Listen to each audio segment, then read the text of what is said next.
So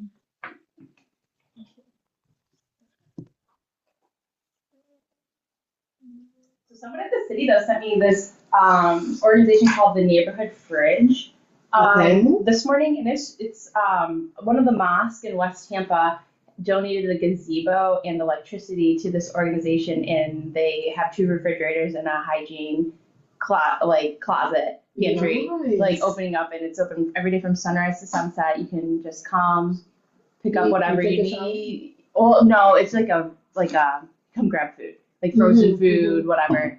And then you can grab hygiene, and then it's also open for people to donate and stuff. And I was like, oh, that's so super cool. Yeah, send me the address, because sometimes we have extra produce we need to move. That would be a very worthwhile place to. All right. Very cool. And hey, Jenna, I see you there too. Hi there. I'm actually gonna move over here so I can be part of the conversation today. Very exciting. Hi everyone, I'll be there in about 10 minutes, but I figured I'd just hop on. Oh, awesome. Yay! Thanks. That's great. I don't know, is this a AI note taker? I think so, because last time I joined, and remember one time I was like, introduce yourself, and the guy answered us and was like, I am I'm gonna take that one out. Okay, Monica made it. Cool. Awesome. Hi, Janai. Hi there, ladies. How are you? Hi, how are you guys? Good morning, Monica. Good morning. Got any baby pictures?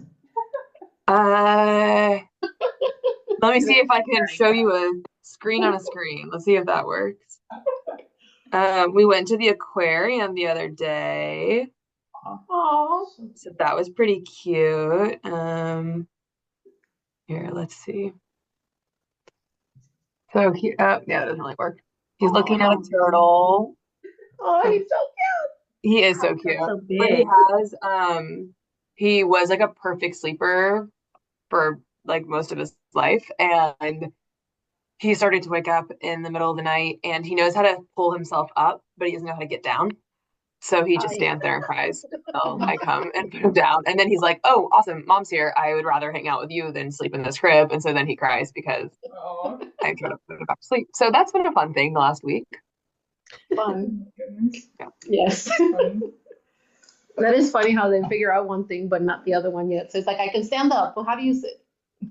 Yeah, and he's not crawling yet. Like he's army crawling, but he's not like on his hands and knees, but he is like almost walking. Like he's cruising everywhere. All he wants to do is climb on you and be standing and have you support him. And so I think that like the crib is perfect because he can just pull himself up. And then, like I said, he just stands there for a few minutes and he's like, well, I don't want to be like this anymore, but I don't really know what to do. So I'll just yell. Yeah. Let me call the parental unit. Yeah. You guys are probably too young for that movie. I don't know. What movie was it? Coneheads. Yeah. I They remember were my called parents. They were called parental units. I do remember that movie. Where's your parental units? Oh my god. Well, if you want to go ahead and get started, and when Elizabeth gets here, we can. Or no, sorry, you're looking at you. When Nicole gets here, you're good. You're going, but like the first item. So welcome everybody. Thank you for joining us, Jenna. We appreciate it. I hope your son feels better soon. But we appreciate your continued support in our meeting and your feedback when you are able to provide it. So we had I don't think we need to do introductions because everybody's the same group. Or does anybody want to say anything in specific? Want to share a mission moment like we say at the YMCA? Anything they want to share? No? We're good? Okay. We had an awesome Acre Summit. I would like somebody to share their feedback. Well, it's Monica and us, I guess. And Jenna has to listen, she can't speak. But I think I was really energized by the group and the people that were there. Everybody that showed up was highly engaged and offering really great suggestions. And a lot of them joined the working group, which was fantastic. So I'm excited to see what else comes from there. How about you, Amanda? What do you think? Yeah, I thought it was really nice to just have all the working groups together and, figure out how we can support each other and collaborate moving forward. And it really did kick off us having these reoccurring huddles with the other working groups so we can, I think the goal of that is really to just actually make things happen. It's like, instead of us all working in silos, is like put our resources together so we can like push forward some of these projects. So I thought it was great, and it was nice to see some new people who at the Acre Summit who haven't been traditionally engaged in Homegrown Hillsborough thus far. So yeah, it was great. It was really good. Yeah. Great job, guys. We're very happy with it. So cool. That's good feedback. So as a result of the summit as well, we did some. I can give a little bit of feedback on the summit too. Go ahead. Sure, go ahead. So I agree. I think everything was awesome, and I do agree that there was some really connections made with all the different groups and trying to work together, which we've now been able to have more meetings outside of our monthly meetings to really have some action. And then the only piece of feedback I had is when we were all together in the room, it got really loud. So it was really hard to like keep our group focused because people from other groups were kind of coming in, and then we'd have like sidebar conversations versus like keeping everybody's attention, which was great because it was networking. But I think that if we do something like that again, if we have smaller rooms that we can break out into, just so that we only have like 6 or 7 people in the room, we could hear each other a little bit better. That was just the only piece of feedback that I had for improvement. Other than that, I mean, to connect with Terry Park and Parksdale Farms really was like that high level of like, we can work with local growers, but she has a lot that they can bring to the table to support us being able to go into a restaurant or a corner store or start some sort of CSA with the local growers, where that aggregation piece will be really a different experience than what we typically see with, if it's a lot of greens, right, in a CSA, but we can get strawberries from Parksdale. Now we can kind of incorporate a different level of service. So I thought everything was amazing. And again, being able to engage with people that we haven't met before was super beneficial. And I thought it was also really well done, even going to the USF one a week later, like the USF kind of working group. I want to give you guys some recognition just in the level of action that we were able to kind of determine we wanted to go through because of how organized it was. So I think you just did a great job. Gotta give some credit to you guys too, because we just organized the morning. Like the afternoon was all you guys, and you guys recruited people, and that's why it was successful. So kudos to all of you leaders. Thank you. So going back to the agenda, the next thing we have is, as a result of the Acre Summit, then we did some revisits to the work plan. So today we're mostly gonna hone down on those details, add some figures. We haven't added any numbers to ours yet, and just narrow that down a little bit more. Did you guys like digitize your work plan from? Yeah, it's on the yeah. Is it just the one?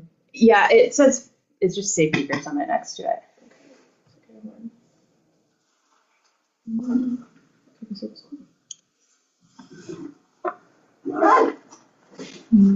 What is this one? I will share this one. Put it on the screen.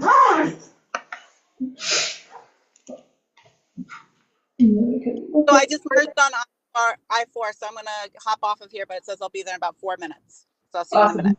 Okay, and we're in kind of a weird back room, so not a normal room. Right. I'll find you. I'll go on the hub. Okay. You can plug in right there, but also not right there. There's one right here, so if you want to go, it's like We can switch if you want.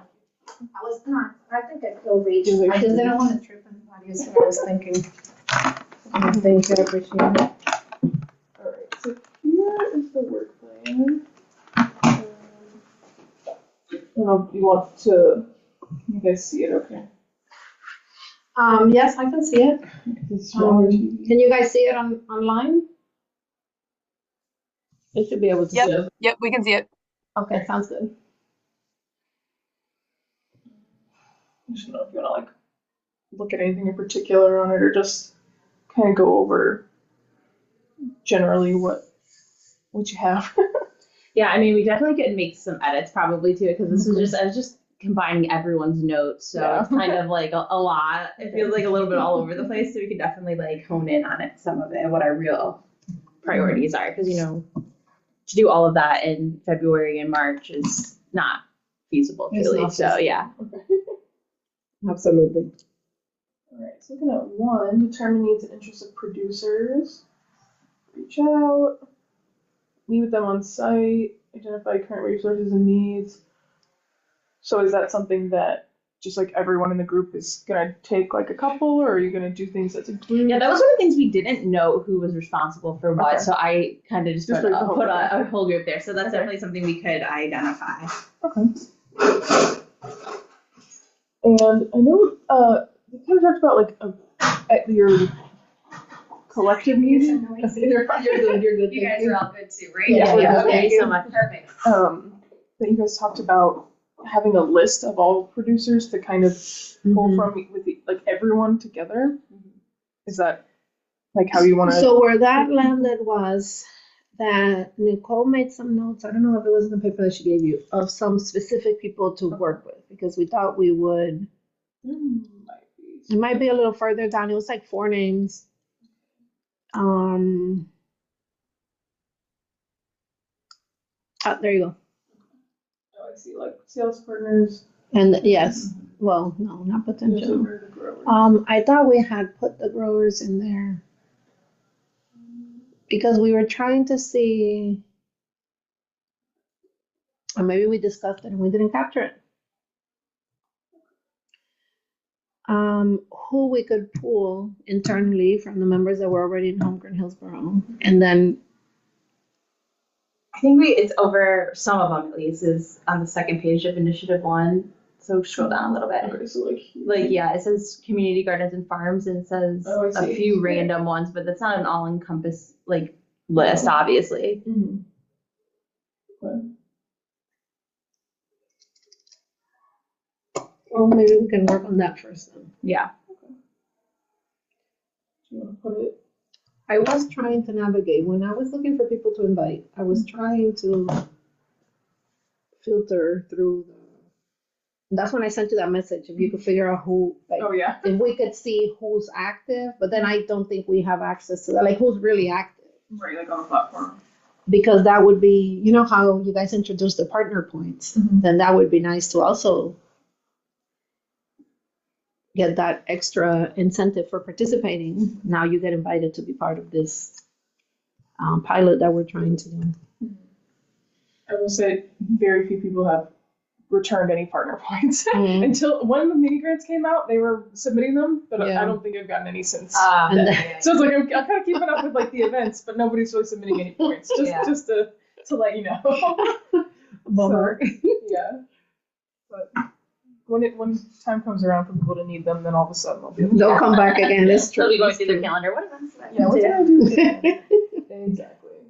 Well, we could definitely add Parksdale, obviously, to this. Do you want me to put it like over here somewhere? Like where do you want it? I was just gonna put it underneath.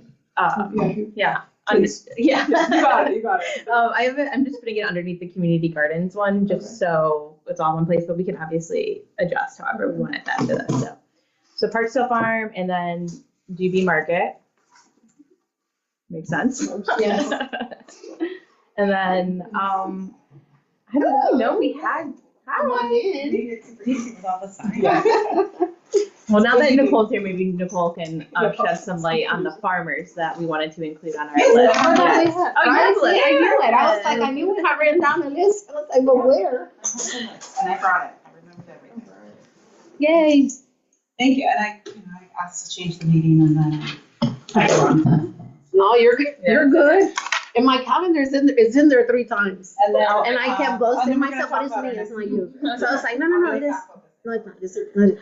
I'm just going to show up. I didn't change the dates for the other meetings because I was a little unclear on what it was. So I was like, I think we can just Janine Dawn is saying, can we go through this today? That's on the list. Change my food policy advisory meetings to the second Friday. So So farmers. So it was sustainable living.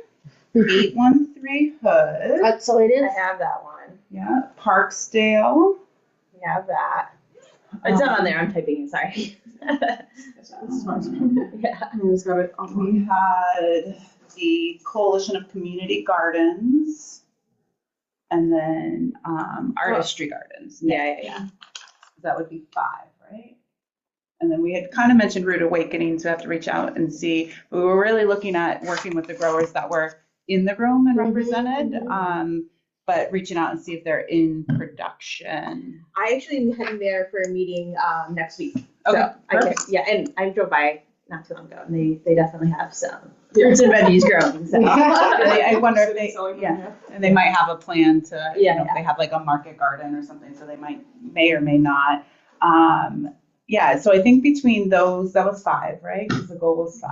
Yes. Yep.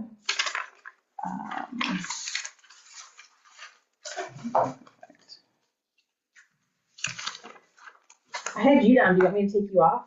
DB Market? Because I'm Pasco County, Okay. so I think that I really want to focus on like that Hillsborough network. For You know, sure. there's opportunities there, but I think that with our plan, we can get these growers to grow kind of what's needed, especially having Parksdale as like a supplement. So kind of what we talked about is really looking at one of our big next steps is kind of developing an email for the farmers, right? Of, hey, we're interested in you being a supplier for this program. What is your capabilities? What are your growing plans? And having them almost like, if you've ever seen the Fresh from Florida calendar, but they can kind of block in what they're planning on growing, and then estimated yields, right? So then we know what they have, and then we have that, or what they're capable of, and then we have that threshold of what our goal is of that 20% higher. And I know Terry had said that she's on 3 acres right now as like a test market garden. She's so funny. We have a little test garden. I know. And I was like, oh, you know, how big is it? And she's like,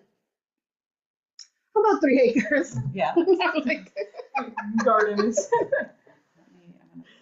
oh, like 3 acres. It is not a small garden. Half in acre my is like my book. test garden, right? My test map. She's like, no, you know, I go through the book and I pick the seeds that I think I'm interested in testing out. Awesome. 3 acres. All right. But I love that plan of being able to do a calendar, and then everybody can know what's coming and plan the recipes and everything else, all the other activities around. Well, it gives us the starting point to go into the retail or restaurants, right? It's like, this is kind of what our availability list is, and then they can give us what their wish list is, and then with our knowledge, we can say, ooh, no, we can't grow that, or maybe yes, this we one. can, right? They say we need apples. You're like, but we can also look at, you know, what those windows of offering, and just go into these, because we're providing a pilot and a test, right? So going in with the information ahead of time, like, if we have these items, what of these could you use? And then go back and be that kind of liaison to the grower and say, okay, so this is what they said they could use. Can you dedicate another row to green beans, or can you dedicate another row, instead of curly kale, they want flat kale, you know, like those kind of things. Yes.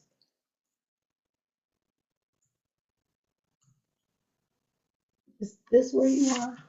Linda? Or is that your own? Yeah, well, yeah, but I updated. There's 2 on the drive. That one's just the blank or the fillable version, and then there's one that says Acre Summit, and that one has all of the summary of the feedback from. Oh, Yes. no. And that's the one This that's is Yeah, the that's one. one on the screen. Yeah. I see Savannah in this one. Yeah.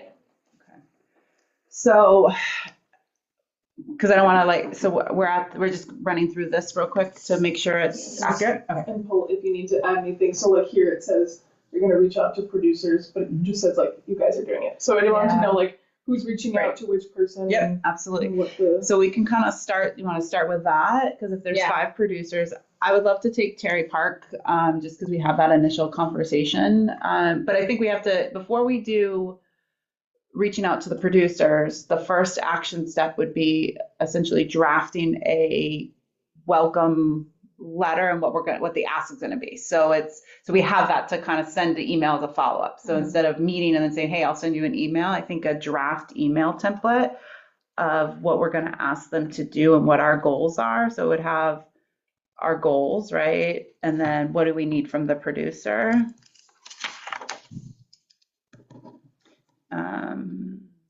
And so we're saying a calendar, right, of availability. Yeah, and I can take on that. Okay, that'd be great. So. That would be awesome. And we can even attach like just a basic calendar. They can just fill it in, green or red. And what we can do is if we take the Fresh from Florida, here, I'll pull this up and then this is just such a good like starting spot. So you can put you can already provide them like all the things, right? Mm-hmm. Florida availability list. So I'll probably try to get that done this week, and then I'll send it to you both and Janine to just kind of make sure, especially from your perspective, being a producer yourself, make sure it's, coming across the way it needs to come across, includes all the details, and we can go ahead and send it. And then we'll have a spot in the spreadsheet. So would it be helpful if I got the spreadsheet, or could you just take the Fresh from Florida list and just create a quick spreadsheet from it? Oh, if you send me the list, I could probably just do that. Perfect. So I'm going to pull that list up now so you have it. And then we'll have a spot on the bottom, like other products that they're growing. So I don't know if like kohlrabi is on there or not. I'm logging into this. Okay, now I'm in Wi-Fi. And did it log you on? Yeah, I had to log back in. Okay,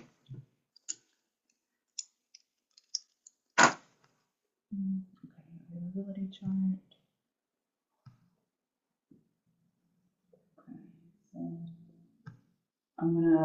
What I'll do, it's a PDF, but I think you can just. Yeah, I'll be good. Okay. And then I'll put that in our drive. Sure. Be the best spot. All right, let me find that next. I'm doing it. I'm doing the thing.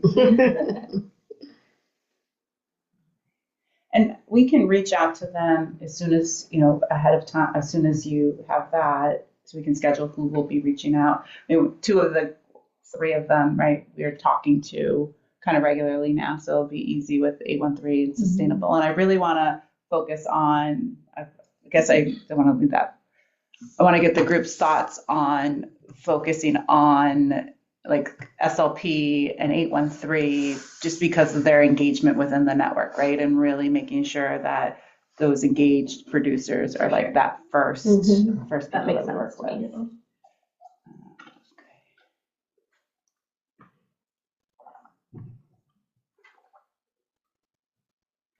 And so then I need to go into Homegrown Hillsborough. Sorry, I feel like I need to find a class to like a 101 Google Drive and Workspace class. I'm sure there's one. I'm sure Google probably has it. Google has so many. Probably like. Yeah. All right, so file upload, and then I'll put in the economic development folder, right? Is that where we want it? Okay.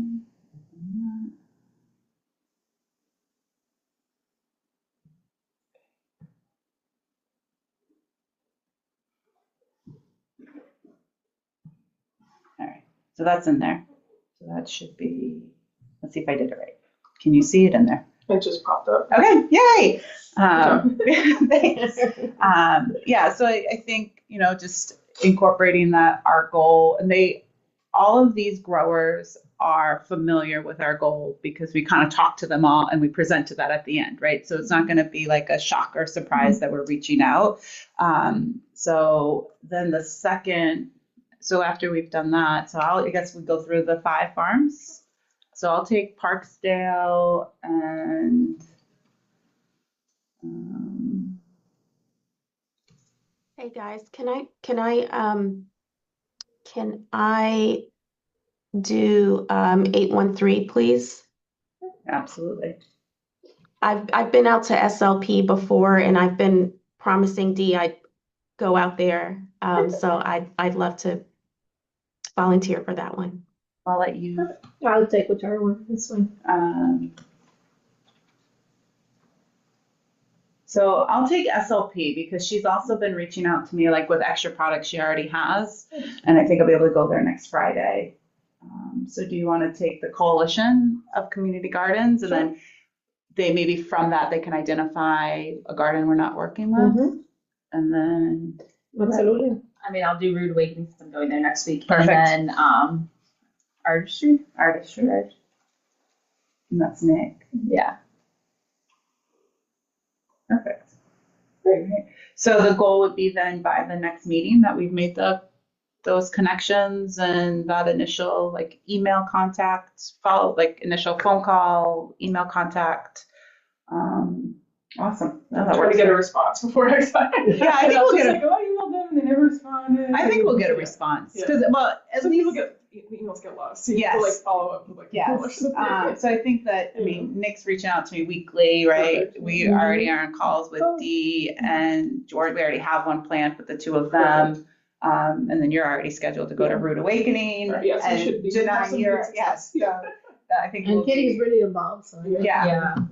And she just maybe to like we're tell her like these are the ones we're working with. Do you have any other That you think would be. that are producing, right? That would be a good fit. Share, yeah. Enough to share, or enough space to share too, right? Like if they don't have enough yet, right? Do they have and I guess the other thing in that letter is something that they should be thinking about is in order to increase production to support us, are there any needs that they would have? Because that might be part of what the grant ask is, right? So the grant ask could be to, hey, these growers need some soil or some amendments for the soil, or they're going to need stakes or seeds or whatever. So kind of getting them to think about if they are to increase production, what needs, what do they have? Do they have a staffing need, right? So is that, or we can provide, someone for 5 or 10 hours a week or what that looks like for them. Do we know what like our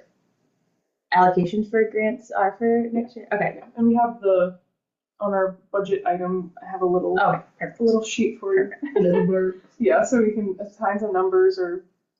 Yeah, just to make sure estimate what some they're numbers. asking for is in our is capable, Yeah. And then through that, I think we would identify infrastructure needs as well. So when I say that, like cold storage, and then we'll have, so staffing, I guess just operational, right? Staffing and operational needs, and then any infrastructure supplies in that email. What else would we need them to be thinking about what they would need? I bet you staffing is going to be the big one that they're all going to ask for. Yeah. Well, it's good, right? Because then that's essentially we're trying to create jobs in agriculture anyways. Yes, exactly. So with the email, can I just ask clarity? So with the email, we're putting out the ask. What exactly is the ask? Are we wanting them to provide us with this information? Or are we asking them to start thinking about these things? And when we meet with them individually, we talk about it in depth? Like what exactly are we asking them for? So I think Sorry, I'm a definitely, little behind. no, you're okay. So I think it's definitely the list of what they can grow. Like, so what are they growing? What can they grow? That's important. Their needs in order to increase production to support a 20% increase, because that's our goal, right? So, and then that will help us identify how much product would be available for the locations, and then help us determine what types of locations we want to go out after based on the products that they have available. So are we asking them to respond to the email, or are we telling them, like, what's the call to action? Do we want them to respond to all of these points that we're asking them to do? Or are we just asking them to, like, hey, think about these things, and when we come and visit you guys, we'll extract that information from you? Like, how do we want them to engage with the email? I guess that's my question. I think that as part of the ask, we need to explain what we're trying to do. Like, we're trying to recruit local growers in order to start selling to local restaurants and create this chain of supply and demand. And then ask them what they actually produce and are you even interested in participating? And then if you're interested in participating, this is what we would need. We're trying to increase 20%. We would like to mirror the growing season of Florida. Are you open to growing different things? Because some people might not want to, others are going to say, yes, I'll grow whatever you pay me to grow. Yeah, literally. Yeah, and I think the ask is a couple things, Janine. It's the setup for a meeting, right? So we'll call and set up a meeting like in person so we can kind of take a look. Because I think most of these growers are excited to show you. The problem with the in-person meetings, they might not have time to do it till like May, right? If they're That's what I in was gonna full say. production. It might be like, I think we try to get their emails get their responses via email, Mhm. and then worry about the meeting at a later Yeah. date, just Yeah. because it's gonna. I mean, all of our schedules are so crazy, so it's just gonna be hard to get that all before our next meeting. Yeah, You know? absolutely. Yeah, that's why I'm asking the question, because these are a lot of questions to hit a grower with when we're just doing like an initial engagement email where we just want them to, I guess, determine, okay, do they want to participate in this and what does their participation look like? But I kind of feel like with one email, that's a lot to hit someone with when we're asking them, hey, this is what we're trying to do. Here's our goal. Do you want to participate? Oh, by the way, this is all the information we need from you. So But I I do think guess that that all of them, if we can besides Rude maybe Awakening break that Farm, out a little bit. I think all of them besides Rude Awakening Farm already kind of committed to being Got it. involved. So Yeah. Okay. I think that Okay. takes away that, and then I'll be meeting with Rude Awakening Farm in person to explain it. So I think Yeah, because I think that That was makes part of the recap of the Acre Summit was that this was our action plan and they were on the list of our action plan and it aligns with their goals. So it's not like a cold Okay. email. This is like, yeah. So I think that they should be Perfect. okay. And then we'll give them a 30 day, right? So we've created our action step is by our next meeting to have connected, and then maybe that next meeting, like, okay, so this is where we're at, and then we're going to follow up with them after that. That makes sense. That makes sense. Sorry. And I No, you're missed the acre thing. So I had that gap in my head. So I'm like, that's a lot, but I didn't think about that piece of it, which, yeah, that makes sense now. Helps. yeah, and it makes absolutely. sense because that is where we had those conversations. So, Yes. and then the Acre Summit. And I think they're all really eager too. So I think that that's what we saw is like, yes, we want to do this. How can we do this? So Sounds good. Yeah, Sustainable Living Project is kind of already doing it on their own. Mhm. What was it? Collard greens that they were selling to. To Extreme Tacos. Yeah, to Extreme Tacos. Yeah. And so they're. and I think she just picked up a market, she was saying, in St. Pete Oh, nice. as well. So the St. Pete Saturday market, she's kind of testing that out. Nice. It's a big market. It's a big market. Yeah. And they have that huge. She's selling her produce there. I think so. I think they got in because like one or two growers weren't. So That's great, but also a lot of competition That's because what they I- have that huge one market there. And when I was talking to her, just that was one of the hurdles is like she has to go so far. So how do we sell it in your backyard, right? And like how do we help you increase your sales by whatever you're doing at that St. Pete market right here in Tampa? So it saves you the time and the labor. Because being a market person, like going out to those markets is tough. And then when you drive an hour and a half, or an hour from here, it's going to be tough. So so the draft emails, we have that. And then we have a date within there, so it'll be due by the March meeting.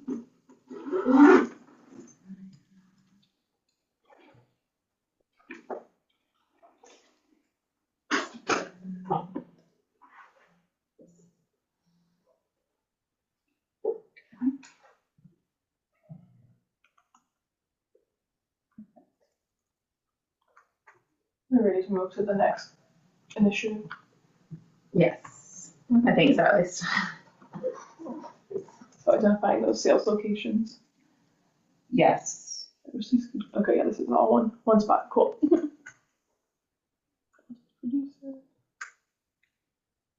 And I think, did you have the copy of the sales locations in our recap? Not I. I think yes, I did. They're not in that section though. They are in the objective one increased sales. Oh, okay. Oh, right. Or no down. Sorry, there's there's two objective ones down a little bit more. Oh yeah. Yeah. So that's where the ones that we had. I see. Yeah, we need to make this a little bit more concise, I think.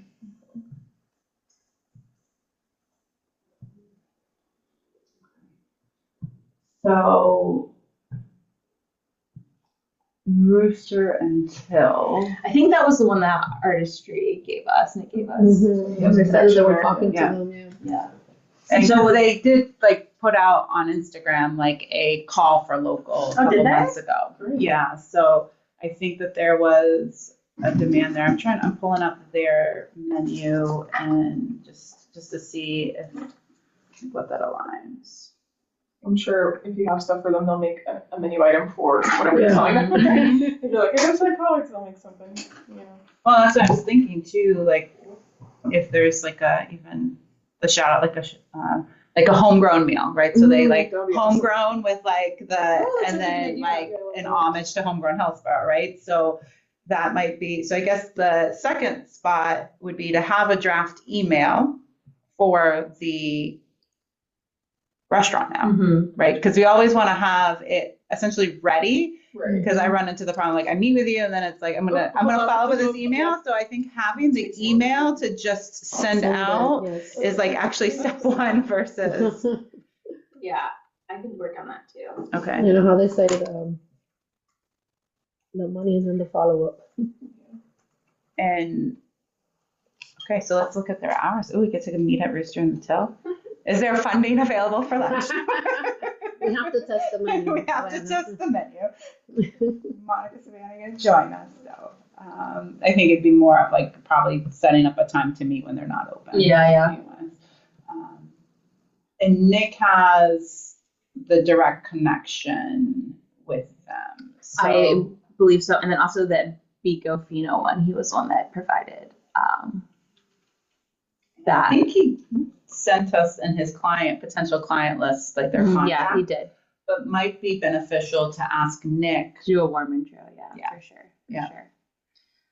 So you have Artistry Gardens. Well, no, I do. You have Artistry Gardens. So maybe when you're in that conversation with him, just are you able to do a warm intro for us? And I don't know if all four of us need to. Maybe we can divide and conquer the locations because sometimes you go into a meeting with four people. Yeah, It's too much. Too much. So I was just thinking maybe like Two. two and Two. two and two, just in that way, or even singularly. So that can be. So do we want to try to get the warm intro by our next meeting? Like just from Nick, right? So whether or not we schedule it. And if I can take, so he's going to do if you talk to him about the warm intro and he wants to make a warm intro with you for one of them and then me or Elizabeth for one of them and not just as the chairs, we can take. Yeah, I that. would think for sure that makes sense. Yeah, so which one do you want to do? Whichever. Or we want to go to, I mean, it doesn't. I can take either or. It's the same. Yeah, it's the same for me. It's fine. So I'll do Rooster and Till and I'll have you do Becco Fino. Or we can do the first one together and see how it goes. A bite away from Italy. That's what it just popped up. Yeah, I know, it looks really good. I was like, Yeah, sure. Yeah, we can do the first one together and then maybe even do the second one together. I don't know. We also have, can you go back down to the list? Okay. Yeah. So Indie Noir Market. That is, I met her. She helped Charlie put together the Sulphur Springs Market. She was like the one that kind of made it happen. Yeah, she came to the Acre Summit. Her name is Cam. And Indie Noir Market is in Ybor. I don't know if I it's, remember her now. yeah, I don't know how often the market is, but I don't think it's like on like a weekly basis. Yeah, maybe quarterly. Yeah, I know she has a website, so maybe it's on there. But I have her contact information for whenever we want to reach out to her. So looking at this, there's a market on March 8th. Oh, nice. Which is a Sunday at 2 p.m.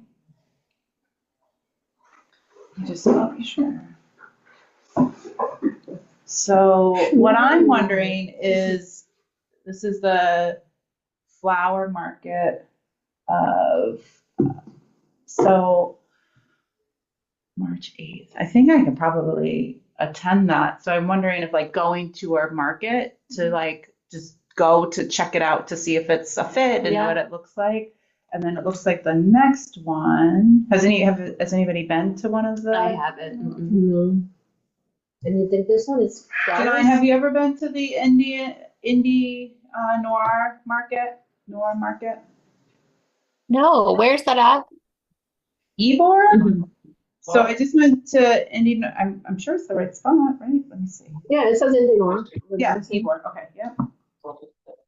That's not one that I've been to. So it says 10 a.m., but then it says Like performances. But it's, you think, because florist is flower in French. I wonder if that's not produce that one time. I don't think that she has produce. So what she was saying is that she like it would be a good spot to have To just a go produce. to the market there. I just want to maybe go to the market, check out the setup, check out the vendors, right, and kind of see the all the other traffic. stuff, yeah. Because that would be a really busy one. The next one looks like it is a summer market. So there's like private events that they have, but so the summer market is June 14th. So it is 10 a.m. to 2. Go back one. What is this one? Go. This one? No, one up. That one that says right there in This May. one? Privé Noir.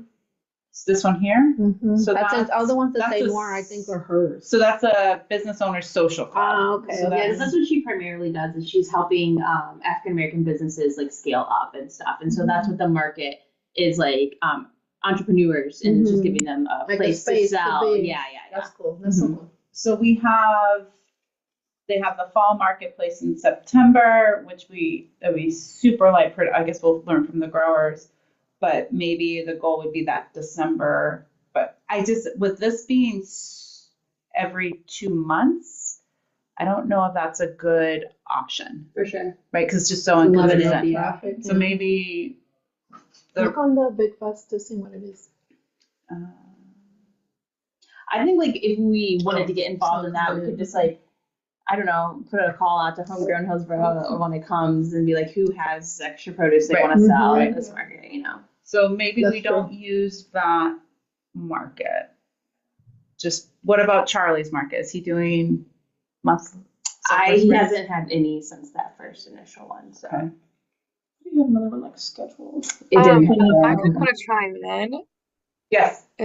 Sorry. So I have a really good relationship with Tiffany Federica from Tampa Bay Markets. And so she like Tampa Bay Markets administers, I'm sure you know this, Nicole, like basically most of the major farmers markets throughout the Tampa Bay area, but kind of like one of the ones that she's had the most success with and has really been able to build up a pretty good following, and also has some institutional support is the Water Street Market. And that's the third Sunday of every month.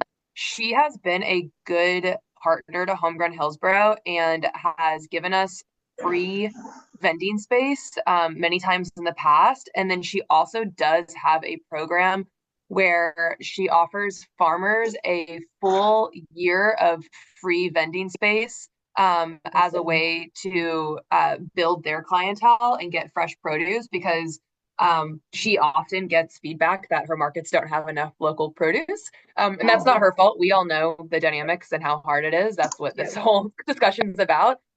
So she's been a really good ally, partner, supporter, and not only is the Water Street Market a good market, but like the Hyde Park Market is a good market. She has the Midtown Market. She has the West Shore Market, which is in that like relatively new development off like Gandy. And I know that these aren't necessarily that like, these are more those high end. I think consumers would not even really blink at paying top dollar for locally grown, especially if it is supporting something like the coalition or SLP as a nonprofit. Like if there's any kind of feel good, I think that could be successful. So all I want to say is that if you all want to take advantage of that, I can easily reach out to Tiffany. She can be kind of slippery to hold on to because she's very busy. And so sometimes like emails go unnoticed, whatever, but basically whenever I give her a call, she makes time. So that is a resource that we can leverage if that is a route you want to go. I think that is perfect. Yeah. We can add it Yes. to the list. Yes. I'm Yes, sorry, I have to please. step out because there's an issue with it.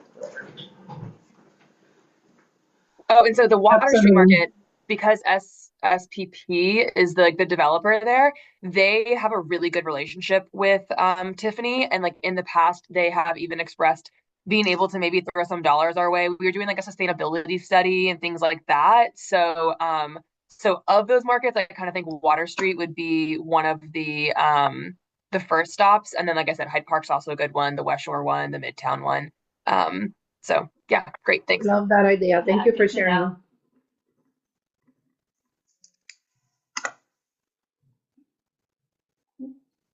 Because initially we want to do the restaurants, right? But if they can go and sell as vendors, that would be amazing. Even if Yeah, because it's really just about increasing sales. it's just about increasing sales. Even if everybody joined and it was one stall that carried a variety of farmer stalls in it, that would be great. Yes. That's an easy I way. think It's the a lot more of years. options we can offer people, the better too. So it could be, maybe it's a mixed bag of options. I mean, some may do better in a market setting versus a restaurant or vice versa. So, Exactly. yeah.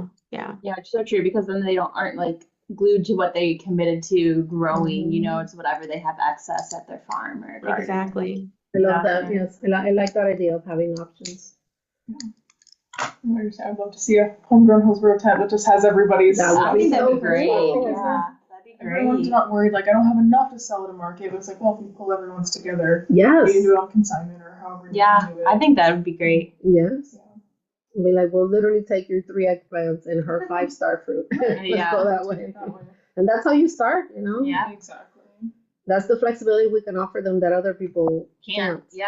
And Or won't. Yeah. No, I think that definitely if Mhm. we have those conversations with the retail, but who knows how that's gonna go. And then, that could be a great It's true. side option. We can do multiple markets, not just the Water Street one. And eventually, as things develop, when we are doing other programming, and let's say I have a program that's offering produce for people, you can refer them to this market to Mhm. redeem their vouchers over there. Yeah, And then create that's that great. same. Yeah, absolutely. Well, the Absolutely, that'd be next great. one on the list is discount meat market that the food access group is working with, which I think that would be an easy connect to make. I'm sure that kind of already they're doing kind of that. already trying to Yeah. do this pretty much the exact same thing. It's just trying to get produce in And from their gardens Mhm. into the okay. Yeah. Cool. So I think that one's kind of covered. Yeah. But if we want to talk when you guys have your joint meetings about pulling money or something, you can totally do that.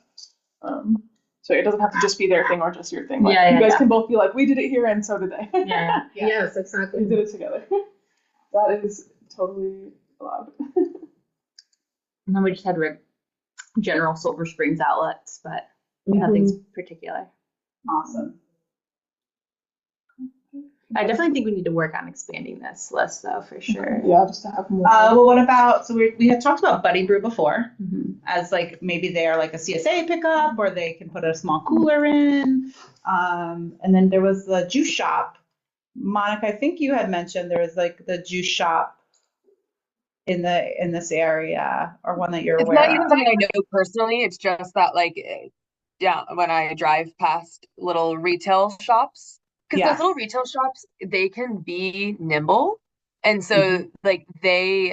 I think if we were to say, hey, can we, try to sell 20 CSA shares here once a month? I think that isn't necessarily that kind of crazy of an ask. And same thing with like Buddy Brew. Kawa is another kind of like local but established, community oriented. So I don't know any of the like juice or smoothie places like personally. I just as I drive around and think of all of you, I go, oh, that could be a place. KAHW. Yeah, Kawa Coffee. I'm like, I know, but the letters are there. So Yeah. which order they go? And Kawa is locally owned. Do we know? Yeah. So they maybe started in St. Pete, but they have a handful here in Tampa, and it's right across from my baby's daycare. So when I Awesome. drop him off, I'm often going to pick up my coffee for the morning. And it has high traffic. Like I said, it's pretty community oriented. Especially the one that I go to, which is like mid South Tampa. There's like residential density there where I think like, we have, 20 CSA shares or even like a pop-up, farmers market in the parking lot. And we Oh, could, wow. we could do something like that to kind of build that traction, get a few kind of wins under our belt, and then that will show our producers like, hey, we can sell what we buy from you. And then also it helps us practice what we need and how They many have people a does it take lot. to man the table. And so I think things like that and like Buddy Brew, depending on the location, I think kind of is a similar thing where it's like you have people that are maybe going to be posted up there, they're going to buy something kind of healthy oriented maybe. I think there's overlap, so that's just an idea. But yeah. No, I agree. I think Buddy Brew and Kala could be two good ones that we start with.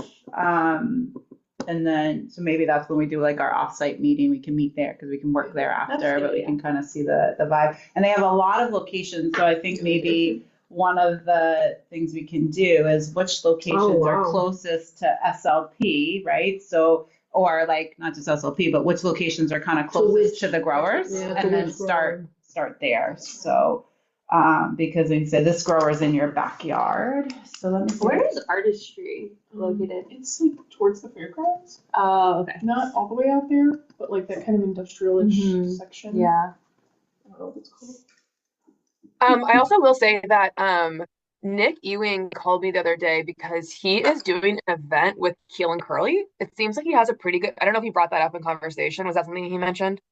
He called me yesterday too, so that's why I'm shaking my head. Okay, yeah. It's actually funny. So just to kind of let everybody else know, so Nick is doing an event with Keel and Curly, and he wants to do these like edible boutique or bouquets, basically. And so he was calling to see if I knew of any like collards, brassicas, kale, like any like cabbage leaves, like anything that could basically kind of look like a bouquet but is edible.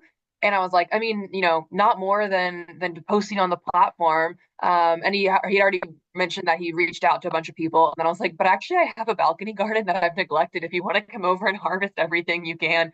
So he is going to do that on Thursday. So it's like a double whammy for me. But anyways, Nick has a really good relationship with Keel and Curly, which also has a good relationship with Parksdale, which also has a good relationship with Fancy Farms. And these are kind of more of those bigger produce vendors that I think would be able to help provide that reliable supply. I've heard Terry Park's name come up a few times already in conversation, and I actually have a meeting with her later today about something different, but I think that Terry Park is like a homegrown Hillsborough lover, and if we can activate her in the right way, I think that she will be able to kind of vet for us and like vouch for us, I guess, within like more of that traditional producer landscape. I also some like kind of like hallway conversations that are going on here in Extension is that because Hillsborough is such a strong strawberry producer, it's actually doing a little bit of a disservice to some of our traditional producers because it's flooding the market basically. So like that price premium is kind of it's just supply and demand. And so a few of them are having conversations with my coworker about what could they do in addition to strawberries. And so like the conversation of like artichokes is coming up. And Terry Park, like Parksdale is part of those conversations. So all I want to kind of say with that is like I think the more we can integrate Terry into this, the better it will serve us in the long term. And so I'm excited to hear that. And I think that she is willing. Yeah. I agree with that, Monica. She was very excited as we sat and had the conversation. One, the support she could provide to some of the smaller growers, but then also their ability to diversify their crops versus just strawberries. And she thought the idea of these test kind of markets, she definitely seemed bought in. So I'm excited to hear that too. And then of course, if you're kind of cool by association, right? If she's like, they're doing this, and then it's like, I'm not saying cool, but I guess accepted by association, right? Of like, this is part of that network. So that's I love that. And then I think Keel would be, like you said, Keel and Fancy Farms was the other one you mentioned. Yeah, and so Keel Farms, they used to be into more like commodity, but they've kind of switched to more of that agritourism. So I'm sure a handful of you have been out there with us when we did our event 2 years ago. And it is out on like exit 18 or something like that. Like it is out in East County. But they do like you pick blueberries. They have the watermelon festival over the summer. They're trying to kind of do more of that like retail agritourism experience. And they have a really nice like event space basically. And they have good connections with other like restaurants and more of your traditional farm community. And then Fancy Farms right now, to what I understand, is just strawberries, but they are kind of like a multi-generational strawberry farm family that actually, no, they do over the summer, they do cut flowers. You pick cut flowers. So I think they're also interested in kind of like diversifying and trying to do more of this like retail, know your farmer, get people engaged in the process, because those do bring in higher dollars. And it also helps get like your name out there a little more. So Fancy Farms, they've been good to us in the past, and I have a relationship with them, so that can be someone we kind of keep in our mind. But actually, how I kind of saw that they have a relationship is Dahlia turned me on to this. They did this super cute strawberry passport. If you Google it, it's only on Facebook, and it like sold out. But it like I think it was maybe a few weeks ago, they did this like coordinated strawberry passport throughout Plant City, and Parksdale, Fancy Farms, and Keel Farms were all part of it. And so, something like that I think could be a really cool, like we can rinse and repeat something like that. Absolutely.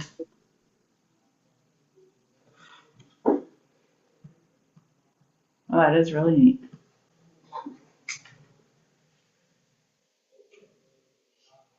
That is so cute. Awesome. And there's another farm in Thonotosassa. It used to be Passion Organics, and now it's DPGS. And they do. It's a catchier name. Well, it was bought by a construction company, which is a little concerning, right? But they do like zucchini. They've diversified to zucchini and squashes and cucumbers and things like that as well. But I think with the ones that we have, we start with Terry and see where she can fill in the gaps, and then have her say, okay, well, I have a friend, who can fill in the gaps without losing that focus on really just trying to help some of the smaller growers, which I like. It's like the bullseye effect, right? So we're trying to work with the smallest, most dedicated growers, and then kind of go out a little bit, right? Like smallest, most connected in our Homegrown Hillsborough network, and then kind of going out. So I think that really, from a sourcing standpoint, helps, because you do bring a little bit more variety to the other, to the restaurants and different options. So I think we have a pretty extensive list, right? So do we want to pause on the indie noir market just because of the lack of, so we can. I think they can be a partner to help us promote. Or maybe like special events, like you were saying, if they have like a big event, and then we have like an option for the growers to go there.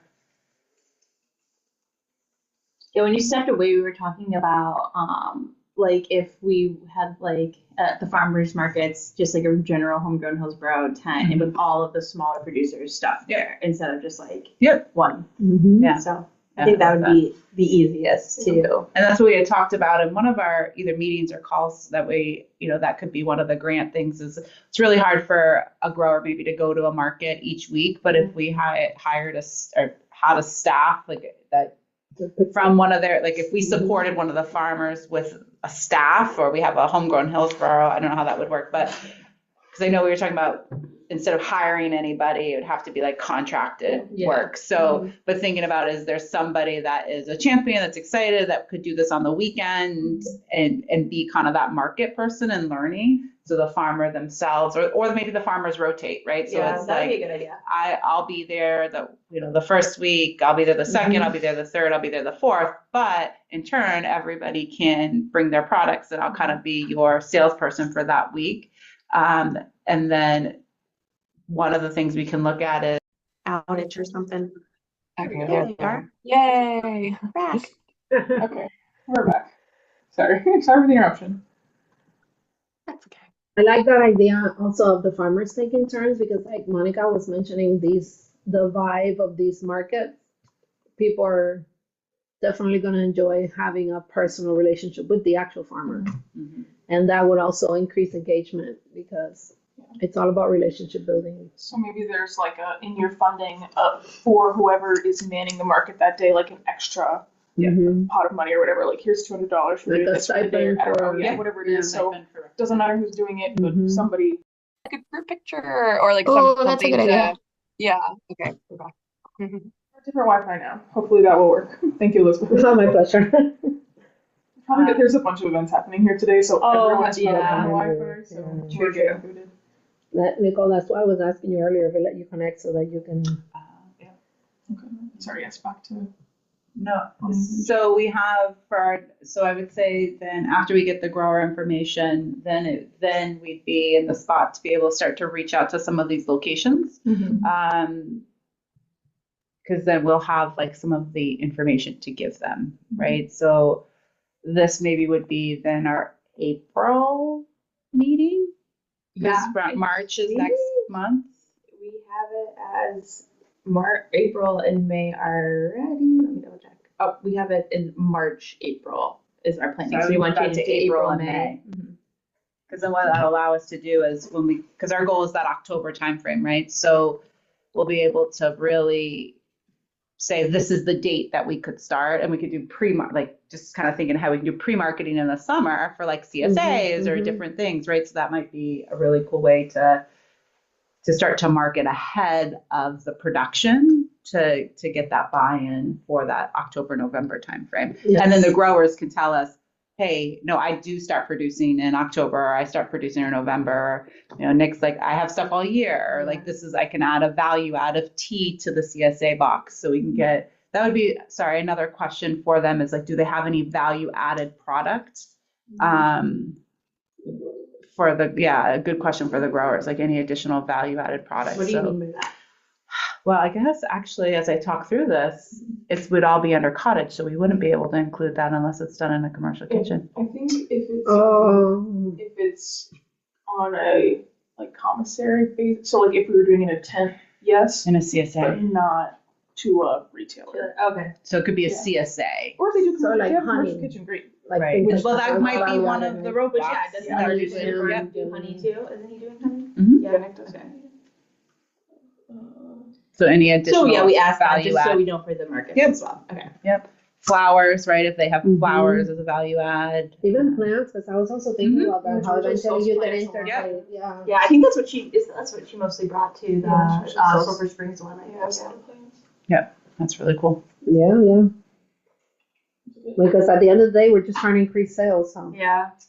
And honestly, I go to the Saturday market in St. Pete a lot, and those plant stands are always one of the most hopping ones. Like people are always there. And I'm pretty sure every single plant in my house has came from the Saturday market. Well, and everybody's gonna be buying a lot of plants in the next couple of weeks because most of their stuff died. Oh yeah. So if you didn't have a greenhouse, you're going to you're buying for people. I ordered like 200 just to have something. Smart. Awesome. So you feel good about. So I have a question, and I don't know if it fits, but I'm gonna ask. But in the list of the vendors, can my program be listed as somebody who can purchase fruit, or that we can sell to? Oh, like can YMCA buy from them? Like ask them. Or who? No, like here on the potential sales partners. Oh.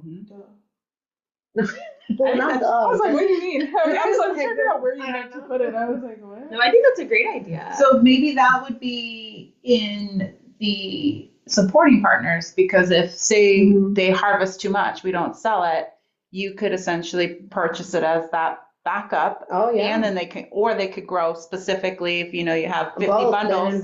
Then in both. I think both. And Excuse me. And I'll be at a meeting with Feeding Tampa Bay on the 25th. I tried to reach out to their procurement specialist, but I haven't gotten a response yet. Just because that's the only way we'll figure out is like, what are they paying per pound right now? And then if it's super low, we won't be able to support, and we would just move them off. And then definitely Christy is the connection at the Well Fed Mobile Kitchen. And as they're deploying out, like that would be another great way to rescue that produce that doesn't sell on that Saturday. Hopefully it all sells out. Or if they plan to, do 12 bunches of kale and they have a great harvest and they have 24, could she purchase at a reduced cost to help move some of that? Oh, that reminded me. What is that? Is it called Kitchen Wet? Tiffany Miller, Yeah. So I just got introduced to her at the city, but she would be a great person too because she's doing those cooking demonstrations as well. That What is it called? Kitchen Wet. She's one of our grant recipients. Kitchen Wit. Yeah, but she's doing like cooking demonstrations as well. But Oh, that's a great idea. Yeah, I've been following her, and she's in our Cultivate Your Brand group, and that actually would be a really good, I think, some alignment because she does host those like garden to kitchen demos. yeah, for sure. And she's really involved in the network. Yeah. For sure. That's a great idea. I love that. And she probably could use she doesn't need a commercial amount of veggies. She could buy, Yeah. enough for one like homeschool class, That's a good idea. And that could end up being a sales outlet too, because if she's preparing it and then the homeschool class is like, oh, where do we get more of this? Can we parents are sign like, up a CSA? exactly. True. That's a good idea. Yeah. Good point. I like kitchen with. Oh, I put an H. Yeah, I didn't see the put an H. website. Well, I was looking for her on Instagram because she said she was. Janine said she was following her. So. She isn't. With Yeah, she's on Instagram. I put in with Anaya, so I don't know. I might not be spelling it She's correctly. on the platform too. Yeah, I'll find her.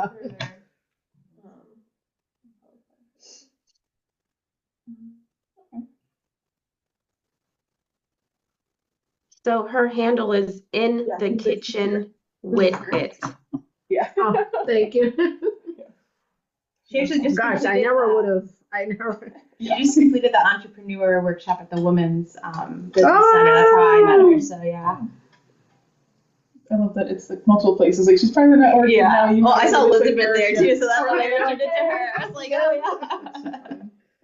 In the kitchen with it. I know. And when I met her, I was like, have you heard of how Homegrown Yeah. Hillsborough? And she was like, Yeah. yeah. And she told me she went to the Cultivate Your Brand thing, and then she told me she was Oh, a yes. grant recipient. So. I know. Yeah, but you know her, yeah. Yes.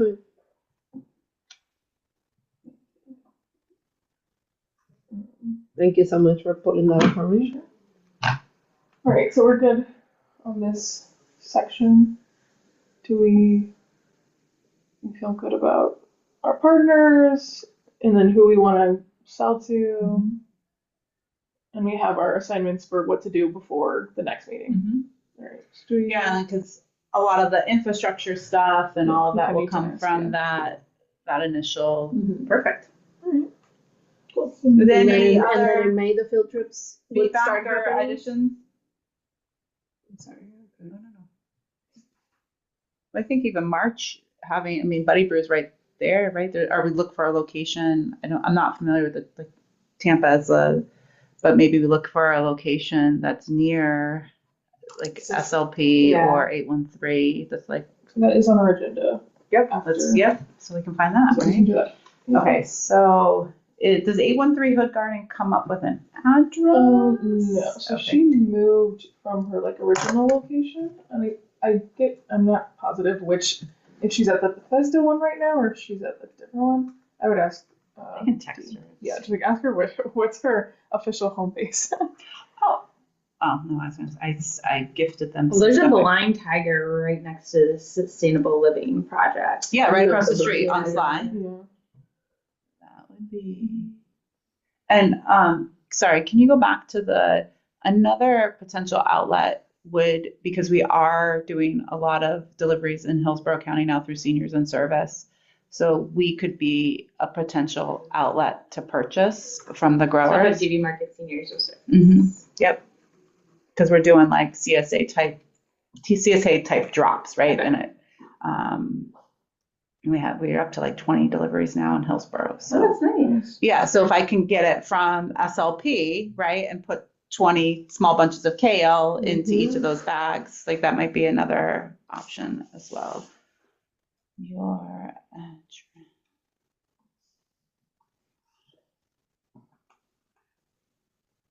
Okay, so the next thing that we're gonna look at is that budget for this these projects. I'm just making a copy of my budget sheet for you.